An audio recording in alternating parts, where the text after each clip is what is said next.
We live in interesting times for the headlines.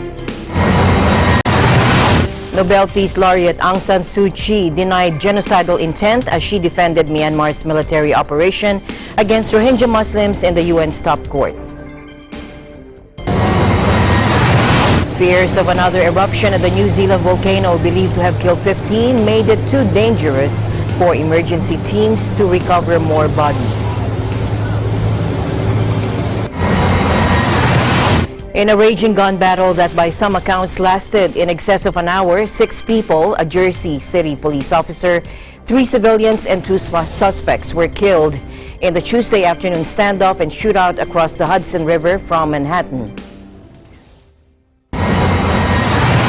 And Presidential Communications Operations Office Secretary Martin Andanar said U2 frontman Bono is right about human rights.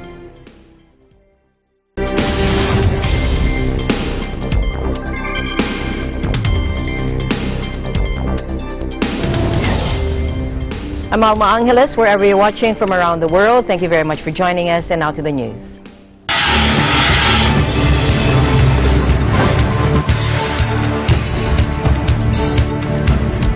Nobel Peace Laureate Aung San Suu Kyi Wednesday denied genocidal intent as she defended Myanmar's military operation against Rohingya Muslims in the UN's top court. Addressing judges in The Hague, Myanmar's civilian leader admitted that the army may have used disproportionate force, but she said that did not prove it was trying to wipe out the minority group. Please bear in mind this complex situation and the challenge to sovereignty and security in our country when you are assessing the intent of those who attempted to deal with the rebellion. Surely, under the circumstances, genocidal intent cannot be the only hypothesis. The African state of Gambia has taken Myanmar to the International Court of Justice, or ICJ, over a bloody 2017 military crackdown in which thousands of people were killed and around 740,000 Rohingya fled to neighboring Bangladesh. We seek to protect not only the rights of the Rohingya, but our own rights as a state party to the Genocide Convention by holding Myanmar to its erga omnes parties obligations not to commit genocide, not to incite genocide, and to prevent and punish genocide. The Gambia, which is mostly Muslim, accuses Myanmar of breaching the 1948 Genocide Convention and has asked the court to take emergency measures to stop further violence. UN investigators last year concluded that Myanmar's treatment of the Rohingya amounted to genocide, while rights groups have detailed a catalog of alleged abuses. Suu Kyi, however, said that the court, set up in 1946 to rule on disputes between member states, had not confirmed genocide in cases of mass expulsions of civilians in the 1990s Balkans War.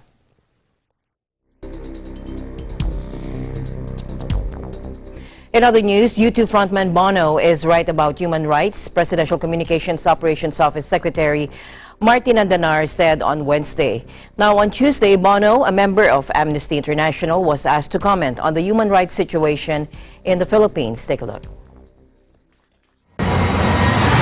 And I would just say you can't compromise on human rights, and that's my soft message to the president. Once again, Mr. Andanar agreed with Bono's soft message addressed to President Duterte, saying, quote, "You can't compromise on human rights. We all know that Bono has been a supporter, a member of Amnesty International for the longest time. He has his beliefs, and we actually agree with the fact that human rights should be really upheld." Andanar said in a press conference in Malacanang. That is a policy, he said, of the government, that we should protect every person in this country because human rights is sacred, he added. However, Secretary Andanar also said human rights encompasses so many things, such as the right to health and well-being, freedom of expression, which the Duterte administration has prioritized. In February this year, President Duterte signed the Universal Healthcare Law that immediately enrolls all Filipino citizens, including overseas Filipino workers into PhilHealth, which will have a coverage expanded to include free consultation fees, laboratory tests, and other diagnostic services. The President also signed Freedom of Information Executive Order in 2016, which allows Filipino citizens to request any information about government transaction.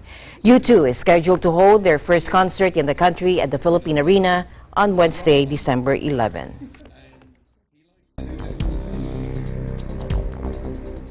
Fears of another eruption at the New Zealand volcano believed to have killed 15 people made it too dangerous for emergency teams to recover bodies, according to police.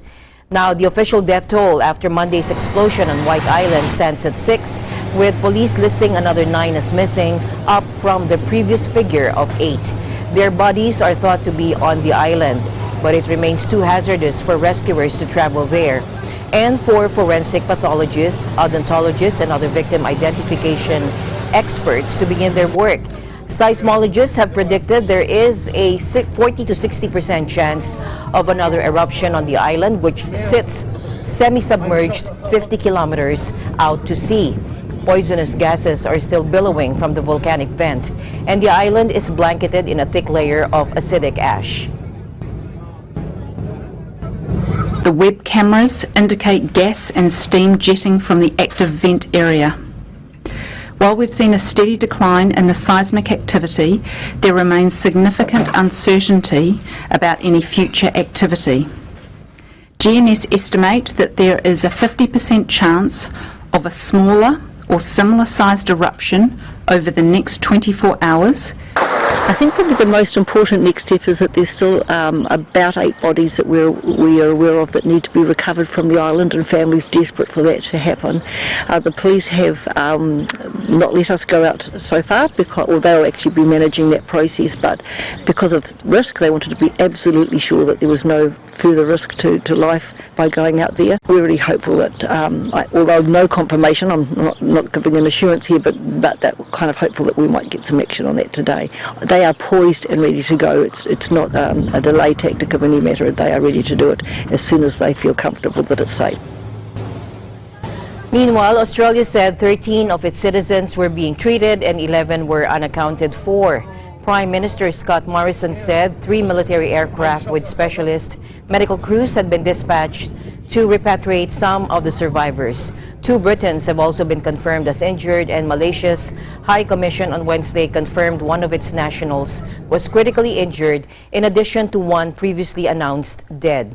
Police have been cautious about identifying victims, but late Wednesday, they released a list of 9 people who were missing, including 7 Australians and 2 New Zealanders. A coronial process has begun to identify the 6 confirmed dead, but police said it can take some time.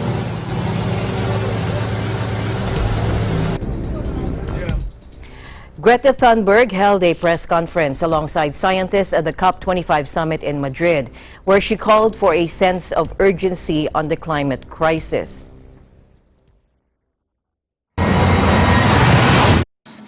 But even though the intentions may be good, this is not leadership. This is not leading. This is misleading. Because most of these pledges do not include aviation, shipping, and imported and exported goods in consumption.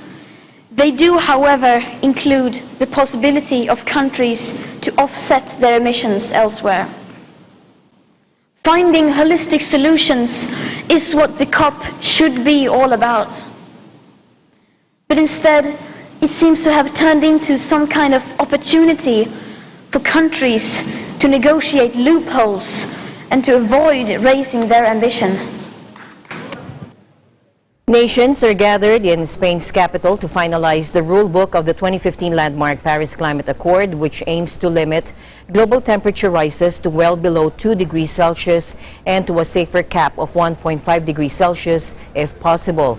A number of sticking points remain even as the 2-week marathon negotiations enter the final days. Nations are at odds over how the fight against climate change should be funded and how carbon trading schemes should be regulated.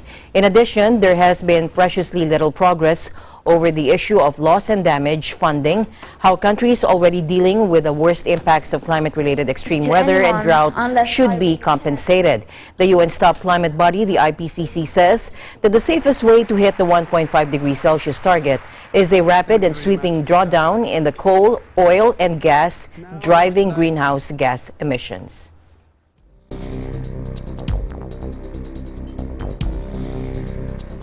Up to 20,000 protesters rallied in Sydney demanding urgent climate action from Australia's government as bushfire smoke choking the city caused health problems to spike. We're in a city, a global city that's been shrouded in toxic smoke for weeks and weeks on end. We've come here wearing face masks so that the air of our towns and cities is safe to breathe. And we have a Premier who's missing in action and a Prime Minister who wants to do climate harm. I'd love them to put in policies that can help climate change. I'd love them to listen to scientists. The science is out there and I feel like it's staring them in the face and no one's listening, no one's doing anything, and it's time to make a change. Sydney has endured weeks bathed in toxic smoke as hundreds of blazes have raged across the countryside, with hospitals reporting a 25% increase in the number of people visiting emergency departments last week. The devastating fires have focused attention on climate change, with scientists saying the blazes have come earlier and with more intensity than usual due to global warming and a prolonged drought. Police estimated the crowd size at 15,000 organizers. At 15,000, organizers put the figure at 20,000. Many of the protesters voiced anger at the government's silence in the face of the crisis. Smoke from bushfires is one of the biggest contributors to air pollution in Australia, releasing fine particles that can lodge deep within people's lungs and cause severe health impacts over time, according to scientist Mick Meyer from government-funded scientific research agency, Commonwealth Scientific and Industrial Research Organization.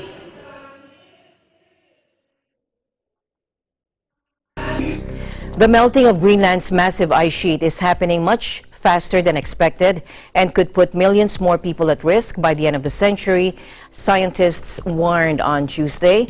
Up to 3 kilometers thick or 2 miles in some places, Greenland has lost 3.8 trillion tons of ice since 1992, enough on its own to add 10.6 millimeters to sea levels, according to a study in the journal Nature. Now, it showed that the rate of ice loss has risen from an average 33 billion tons per year in the 1990s to 254 billion tons in just 3 decades. Many scientists fear that global warming driven by greenhouse gas emissions have pushed the ice sheets to a point of no return with potentially catastrophic consequences for mankind. The Intergovernmental Panel on Climate Change in 2013 gave a central forecast that if global warming continued, sea levels would rise 60 centimeters by 2100, putting 360 million people at risk of annual coastal flooding.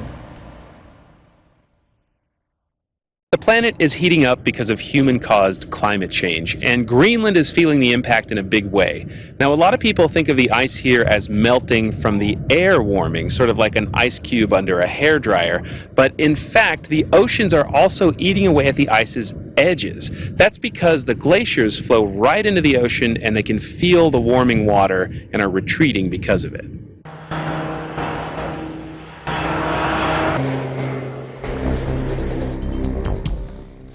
In a raging gun battle that by some accounts lasted in excess of an hour, 6 people, a Jersey City police officer, 3 civilians, and 2 suspects were killed in the Tuesday afternoon standoff and shootout across the Hudson River from Manhattan.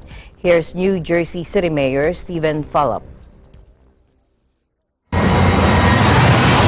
we could confirm there's multiple deceased inside the building, and all the schools in the location are secure. They will be secure for the foreseeable future until we feel comfortable to release all the children, but all the children are accounted for, and we'll provide more information on that shortly. Again, I just want to say it's a tough day for the Jersey City Police Department. 2 officers were shot. One recently gave his life and was pronounced at the Jersey City Medical Center, and the second officer was shot in the shoulder, and he should recover. And then 2 other officers are receiving medical treatment due to shrapnel. There were 2 incidents today at 2 different locations, one at Bayview Cemetery and one at a corner store at Bayview and Martin Luther King. I want to start by just saying that the Jersey City Police Department did a phenomenal job, and it's a very tough day for them. A motive for the incident has not yet been established. Authorities say they do not believe it was a terror attack. NBC Television reported that hundreds of rounds were fired. Media reports meanwhile said the shooting began when an officer investigating a homicide approached the suspects in the cemetery. Authorities identified the police officer who died as Joseph Seals, 39, who was part of a statewide program to confiscate illegal weaponry. Our officers were under fire for hours, according to Jersey City Police Chief Michael Kelly, after the latest high-profile U.S. shooting. The suspects then took refuge in a grocery store where firing continued, and the 5 bodies were later found. U.S. residents have become accustomed to shootings everywhere from churches to schools and cinemas, and firearms were linked to nearly 40,000 deaths of various kinds in 2017, according to the Centers for Disease Control and Prevention.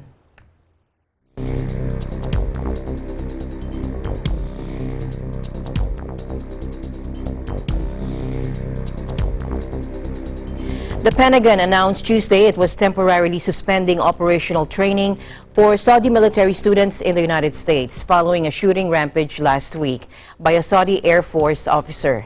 Saudi Arabian military students in the United States will continue classroom instruction, but operational training is halted pending a security review, according to senior Defense Department officials. The suspension of operational training applies to all members of the Saudi military currently undergoing training in the U.S. Pentagon officials did not provide a figure for the number of Saudis currently undergoing the training in the U.S., but they said the overall number of international military students is between 5,000 and 5,100. Mohammed Al-Shamrani, a 21-year-old lieutenant in the Saudi Royal Force, opened fire in a classroom at Pensacola Naval Air Station in Florida on Friday, killing 3 American sailors and wounding 8 other people before being shot dead by police. Al-Shamrani, who was armed with a lawfully purchased Glock 9mm handgun, is reported to have posted a manifesto on Twitter before the shooting, denouncing America as a nation of evil. The FBI said that Al-Shamrani obtained the gun through an authorized gun seller in Florida in July through a loophole in federal gun laws that allows foreign nationals usually unable to purchase firearms to have a hunting license. White House National Security Advisor Robert O'Brien has said that the FBI investigation was ongoing, but, quote, "To me it appears to be a terrorist attack." The shooting struck a nerve in the U.S. with its echoes of the September 11, 2001 attacks in which Saudi citizens accounted for 15 of the 19 hijackers that flew airliners into the World Trade Center and the Pentagon.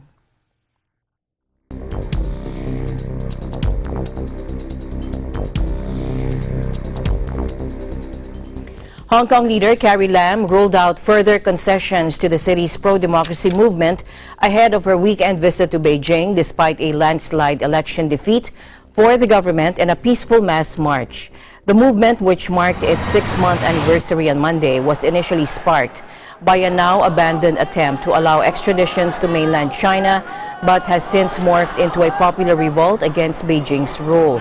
In a rare lull in police protester clashes, around 800,000 people marched peacefully through the city streets Sunday, urging the government to respond to their 5 demands, which include an independent inquiry into the police, an amnesty for those arrested, and fully free elections. An end to violence is something the city's pro-Beijing leadership has insisted must be a precursor to meaningful dialogue. But in her weekly press conference on Tuesday, Mrs. Lam refused to accept protesters' demands further to the extradition bill's withdrawal.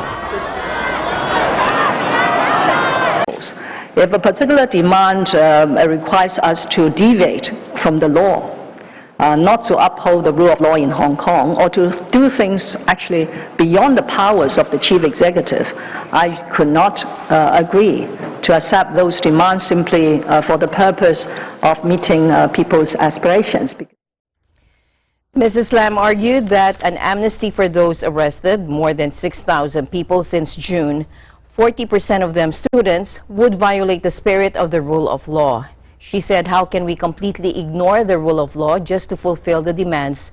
So we have no way to make the response, but we are still willing to examine the social problems reflected by this incident in hope of relieving residents' grievance, she added. Mrs. Lam also said she would give a full account of what has happened in the city when she goes to Beijing on Saturday for her regular duty visit, which typically involves a meeting with President Xi Jinping.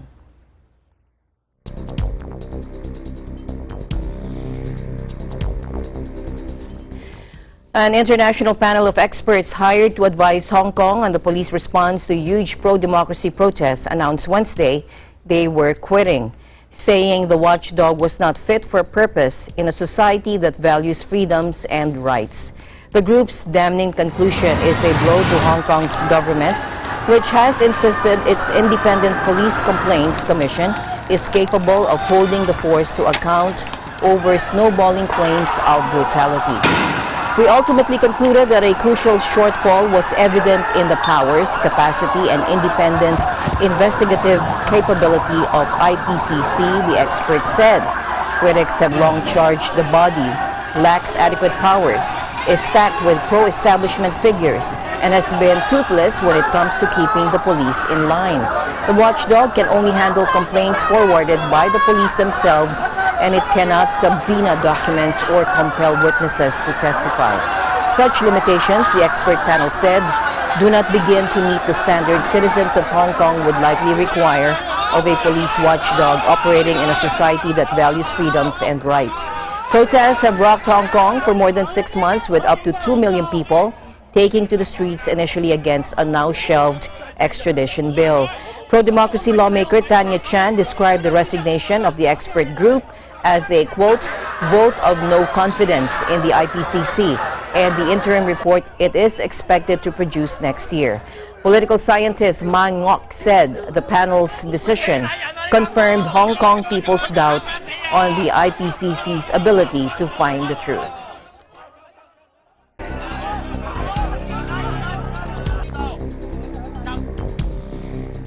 Colombian protesters in the capital Bogota pushing for changes in the conservative President Ivan Duque's agenda, with police taking some people away following 20 days of demonstrations. Take a look. Tenemos dificultades que nos hace pues no tener una vida digna, y por esa misma razón ya nosotros como pueblo estamos sentando un momento, un grito de protesta con el objeto de llegar a acuerdos palpables y que de verdad beneficien a la población colombiana. Protests against President Duque's 15-month-old government first erupted less than 3 weeks ago. What began as a general strike has morphed into a wider display of discontent over his economic policies, unemployment, political corruption, and drug-financed violence. Many feel that efforts to end the decades-long armed conflict with the country's FARC rebels took away from progress in other areas of society. They want the former leftist rebels to fully comply with a peace deal and an end to what they say are targeted killings of indigenous people, social leaders, and former guerrillas. Protesters also want President Duque to dismantle the feared ESMAD riot group, widely criticized for its heavy-handed response to protesters. To the U.S. now, Democrats unveiled 2 articles of impeachment against President Trump in a momentous step asserting that the U.S. president abused his office and deserved to be removed. If the charges, abuse of power and obstruction of Congress, are approved by the House of Representatives in a vote expected next week, it would make President Trump the 3rd U.S. leader ever impeached and placed on trial in the Senate. An angry President Trump dismissed the charges as ridiculous, but Democrats insisted presidents were not untouchable. Take a look. This morning, the House of Representatives announced 2 articles of impeachment against the President of the United States.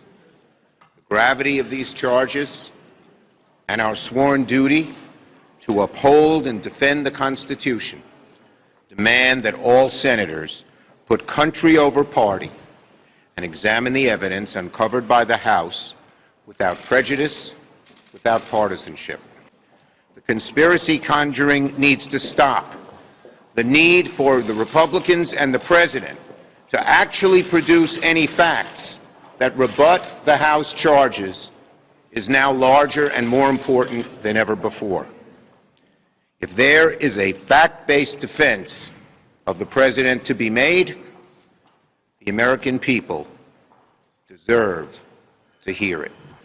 We will not be doing USMCA in the Senate between now and the end of next week. That'll have to come up, in all likelihood, right after the trial is finished in the Senate. And we'll be working with the House to make sure that the various time requirements are met. I said I would be totally surprised if there were 67 senators to remove the president. That remains my view. However, we are obligated under the Constitution to turn to it when it comes over, and we will. Today, the House Democrats announced these 2 flimsy, pathetic, ridiculous articles of impeachment. The House Democrats are walking back from everything they claimed with today's announcement. They're now admitting there was no collusion, there was no obstruction of justice, and there were no crimes whatsoever. There are no crimes, it says it. There are no crimes. So what Pelosi did, as I said, they do the impeachment, then right away, let's do USMCA. Right on top of it. You'd think she'd wait like a day. She wanted to smother the impeachment crap. And that's probably what she did, at least to an extent. Any Democrat that votes for this sham will be voting to sacrifice their House majority, their dignity, and their career. Okay?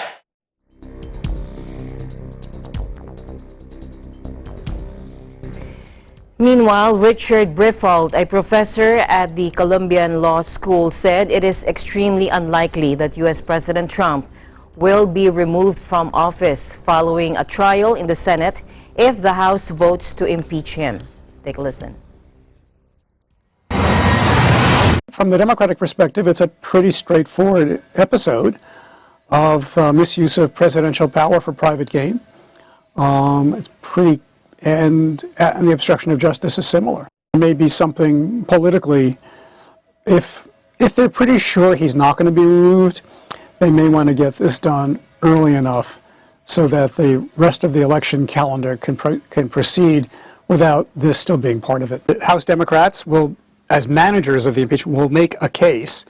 I think the president's lawyers and maybe some of the other lawyers in the Senate will make an opposing case. There'll be arguments. It's possible they could call witnesses. I don't think that happened in the Clinton impeachment. They could call witnesses.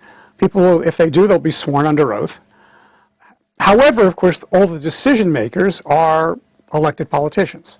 So politics inevitably gets into it. So it is a legal proceeding, but it's being conducted by political actors. This is the first impeachment that we've had of a president in his first term. Well, Johnson was only in one term, but he was not going to be able to run for re-election. But Nixon was in his second term, Clinton was in his second term, so it could not go to the voters. So you could argue that that it's already going to be an election year, that they'll let the voters decide. So that's another argument. That's not what the Constitution contemplates, but you could see why elected officials, particularly Republican officials, would say that. The removal requires 2/3, which means the Democrats would have to pick up something like 20 Republican senators, which just seems extremely unlikely. But in the highly unlikely event that he is removed, it is a separate question whether he's eligible to hold office again.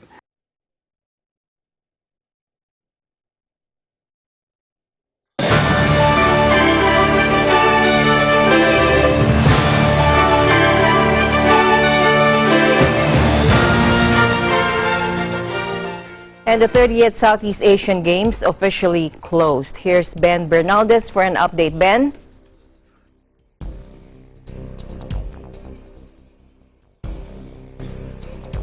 Yes, Alma, it's a full of pride here at the new Clark City Athletic Stadium, where the nation celebrated its overall champion victory. The biggest Southeast Asian Games closed out with a bang here at the new Clark City Athletic Stadium. And the stars of the show were none other than the 5,630 athletes who competed and thrilled the audience and put on the show for the past 3 weeks. The biggest cheers of the night were reserved for the Filipino athletes, who together ended the Philippines' 14-year overall championship drought by winning 387 out of the 1,783 medals in the event. Also, capping the night with festivities and performances by starting with Arnel Pineda and our Aitas who dance the cultural dance, and also we witnessed the first time in the SEA Games the drone show and fireworks here at the new Clark City Athletic Center. And also there were also a special award that was given during the night, the 23 for the most bemedaled male and female athletes. Kwa Zeng Wen of Singapore and Nguyen Thi Vien of Vietnam won the most bemedaled men and women athlete. And for the first time in the SEA Games, the Fair Play Award was given to none other than Roger Kasugay, the flag bearer of the host in the closing ceremony. And the story behind this was that during the competition, the surfing competition, Kasugay helped the Indonesian foe and eventually lost his gold medal contention. But after 2 days, he won a gold medal. And besides the real-life superheroes of the game, entertaining the athletes and the fans that gathered for the final day of the games were Black Eyed Peas. And also singing the theme for the SEA Games is Lea Salonga during the celebration earlier. And to close out the ceremony, the hosting of the SEA Games was passed to Vietnam. And we witnessed the presentation of Vietnam in the preparation for the 2021 SEA Games. And also, the fireworks that was displayed here at the Athletic Stadium was superb and it was grandiose. And also, the cauldron was already, as you can see behind me, is already put down. And we will wait for the next SEA Games in 2021 as the Philippines continue their domination. And we also like to thank all of our athletes who competed and displayed great heroism and also honor to the country. And also like to thank all the volunteers here at the SEA Games who put time and effort to help organize this big event. And also the Philippine government and the PSA and the POC and the FISGOC for doing such a great job in the 30th SEA Games. Alma? All right. Thank you very much, Ben Bernaldez, for that update. All right. Now we'll be back with more news right after this break. Stay tuned.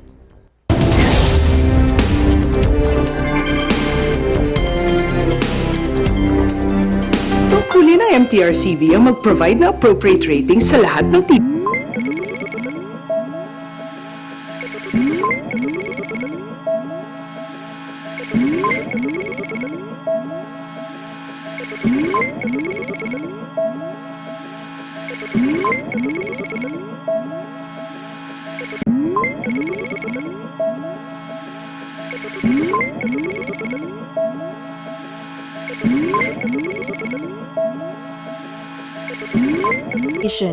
Digital disruption, globalization, startups, micro, small and medium enterprises, as well as large corporations all face interesting challenges in the market today. Peek into the world of exciting opportunities and partnerships to drive growth with the latest business news and information. We are open for business. Join the conversations to create a more vibrant environment for entrepreneurship. Catch Open for Business every Saturday from 5 to 6 p.m. Open for Business, from vision to action.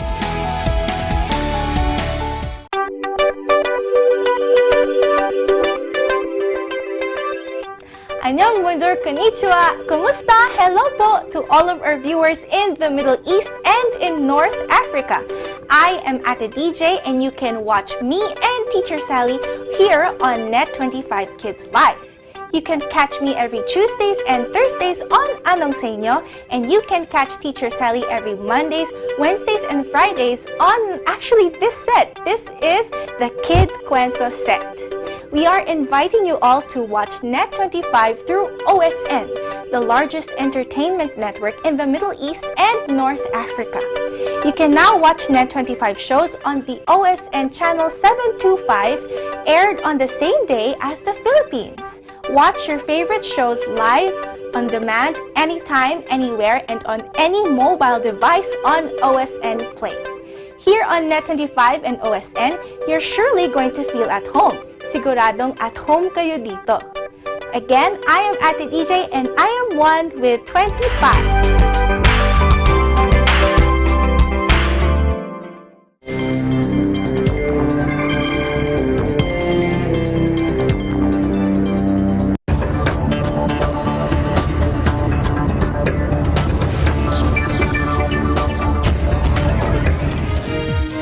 Welcome back. The United States, Mexico, and Canada signed a deal to finalize their new trade agreement, paving the way to ratification after more than 2 years of arduous negotiations. U.S. Trade Representative Robert Lighthizer said the new additions to the United States-Mexico-Canada Agreement, or USMCA, which notably toughened the deal's labor enforcement provisions, made it the best trade agreement in history. And the result, I think, is the best trade agreement in history. I think it's going to do the most for manufacturing in this region. It's going to do the most for farmers in this region.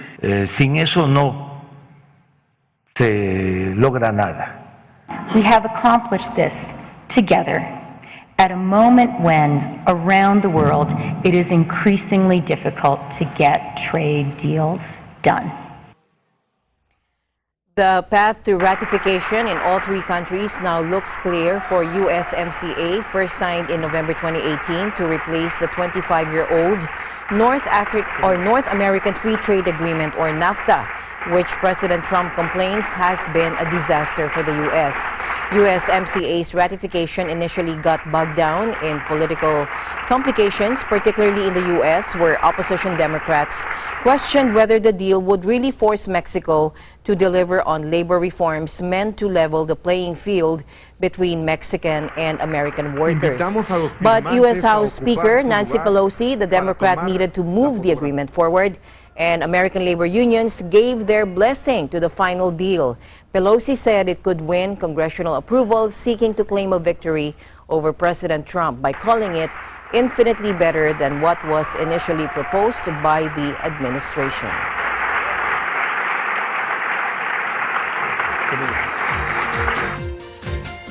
And Saudi Aramco shares soared on their debut on the domestic stock exchange Wednesday, becoming the world's biggest listed company worth $1.88 trillion after a record-breaking IPO. Aramco had priced the initial public offering at 32 riyals, or $8.53 per share, raising $25.6 billion and eclipsing Alibaba's $25 billion IPO of 2014 to become the world's largest.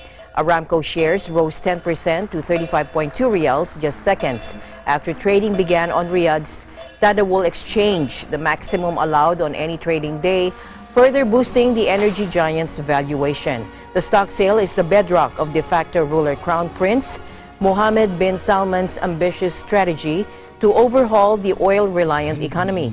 Wealthy Saudi families are reportedly under pressure from the government to invest in the Aramco stock, with nationalists calling it a patriotic duty. The IPO process had put the energy giant's value at $1.7 trillion, far ahead of other firms in the trillion-dollar club, including Apple and Microsoft.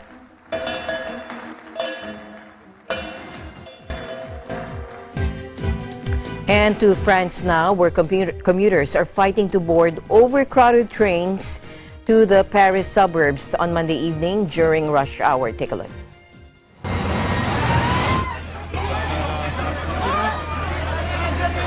A speedy resolution appears unlikely, with Prime Minister Edouard Philippe warning on Tuesday, the sixth day of an open-ended transport strike, of a lengthy battle ahead as unions vowed not to yield.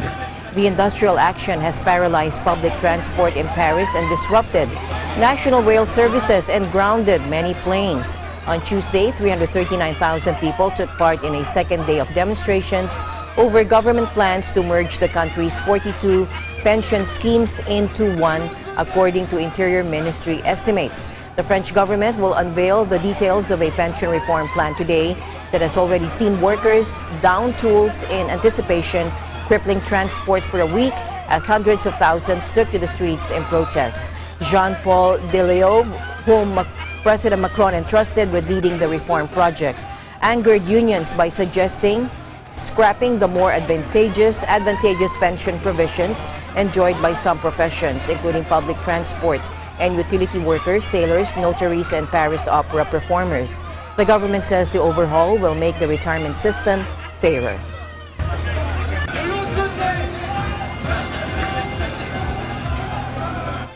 Meanwhile, Qatar fully opened its new metro network in a major infrastructure milestone ahead of the Football World Cup Doha will host in 2022. It's very soon, so we were all waiting. It's like not only me, it's entire probably QR group.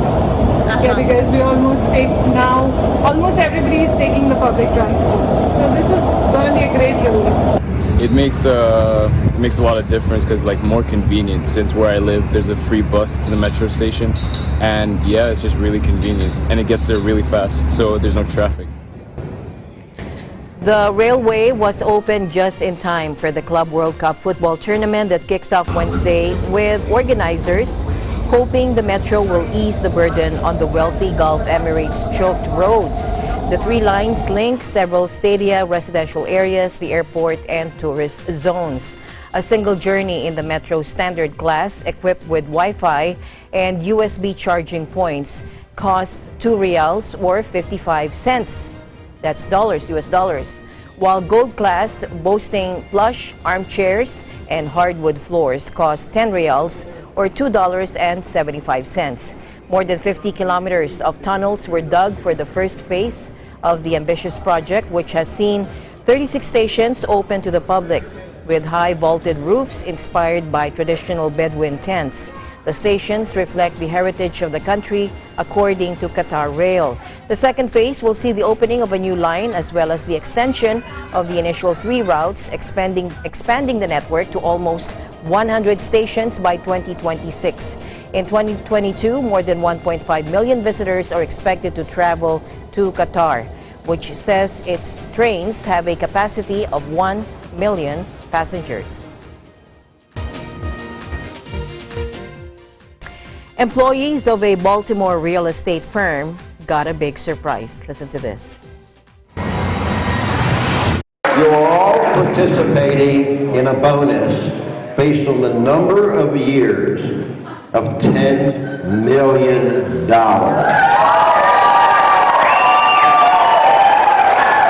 And now you can open your red envelope.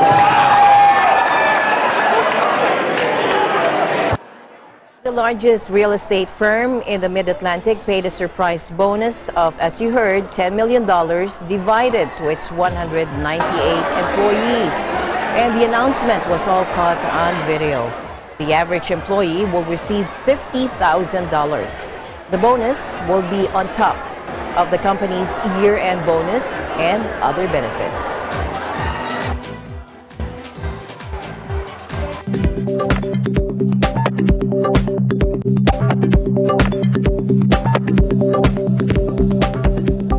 And Talk Talk Korea brings to Washington, D.C. winners of this year's K-Culture Global Content Competition. EBC's Eliza Manglikmot reports.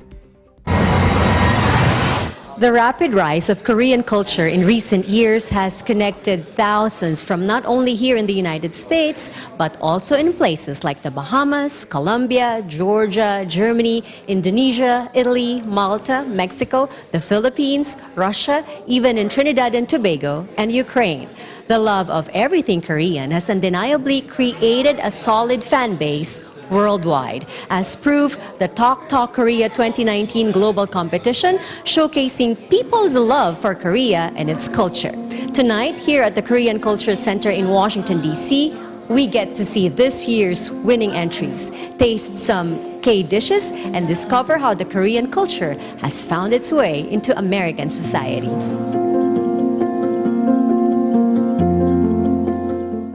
Talk Talk Korea is a global contest that is related to Korean topics, featuring illustrations, videos, photographs, and webtoons and more. And this year, there were more than 32,000 entries from 167 countries.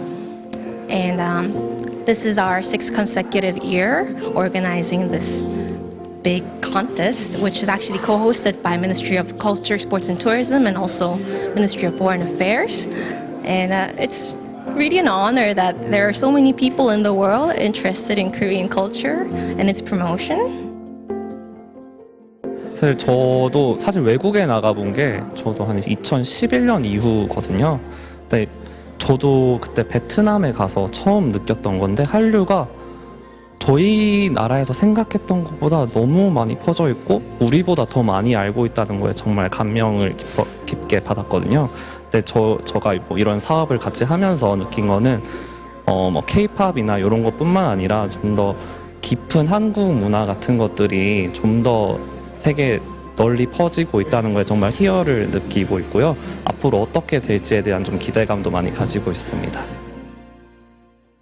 So I started learning the language, and then I started taking classes, and then after I started taking classes, I got into music, and then after I got into music, I got into movies, and ever since then, it just kind of, I got more interested in other things about the culture. So it really started off with an appreciation for what the language was. What I really like about the culture is keeping close contact with friends and family. My friend, she got into BTS, and then she kind of introduced K-pop to me, and so I watched one of their videos and I really liked it, and so now I think I could say I'm a very big fan of them. So I really like the clothing and the fashion. I think it's nice. I also like the food a lot. The food looks good. So Korea, as you know, is a country between so-called developed or advanced countries and developing countries, and that middle ground globally has become more and more important. And so Korea can appeal both to the United States or to Japan, but also appeals to Vietnam, Philippines, Uzbekistan, all over the world, the Middle East. And so that's a really unique cultural space. And in addition, increasingly we find elements of traditional Korean culture, food, philosophy, art, have a very broad appeal. And I think Korea's most sort of valuable aspect is it's a universal culture, accessible around the world, but it's not tied to any tradition of imperialism or colonialism. So it has an appeal without demanding any sort of being part of some global system. And that is the real power of Korean culture. Hello, we are with Adam Wojciechowicz, the Public Affairs Specialist of the Korean Cultural Center here in Washington, D.C. Thank you for joining us again, Adam. My pleasure. Happy to have you here. Adam, explain to us the categories for this year's Talk Korea 2019. Yeah, so this is a special exhibition that we're doing, and there's multiple categories. There's lots of different content. There's photo, there's video, graphic novels, and they're split into 7 categories. So the 7 categories walking around the room here, and keep in mind these are all user-created content. So this is what fans have made and contributed to the contest. So the first is webtoons, which is a short kind of version of online comics, graphic novels. And as we move around the room, there's different screens. So talk about Korea, experiences in Korea and people's impressions, speaking Korean, experiences learning the Korean language, Korea experience, so certain travels that folks have had in different places throughout Korea, recommended Korean songs, which is all about music, K-pop, all that great exciting area of Korean culture. And then further around, we have the last 2 categories, Hanshik and I. Hanshik is Korean food, and that's a big way that people learn about Korea and experience Korea. So there's Instagram posts, photos, videos of that. And the last category is illustrations of peace, which is visual art. Some are photography, visual art, all different types of crafted art that these individuals have made and submitted to the contest about relations and unification between North and South Korea, which is, this long-term goal and something we hope to see peace on the peninsula in the future. Adam, you said this year the KCC, or the Korean Cultural Center, is hosting this exhibit. Yeah. What else could we look forward to in the next few months? Well, the Cultural Center has programs year-round. So art exhibitions every month, film screenings twice a month, performing arts every quarter, language classes, special holiday events, open houses. Probably the big event we have coming up in November, we have Korean Performance Week, which is at the Kennedy Center. And that's a couple performances we do by visiting Korean artists at the Kennedy Center, great venue, kind of show you the diversity of what Korean performance art can be. But there's always something fun going on here, so our pleasure. Thank you. For this year's winning entries, visit their website at korea.net/talktalkkorea. From the Korean Cultural Center in Washington, D.C., I am Eliza Gonzalez Manglekmot for Eagle News, 1/25. Thank you, Eliza. And that's the news for tonight. Join us online and here again tomorrow evening. I'm Alma Angeles, always 1/25. Good night.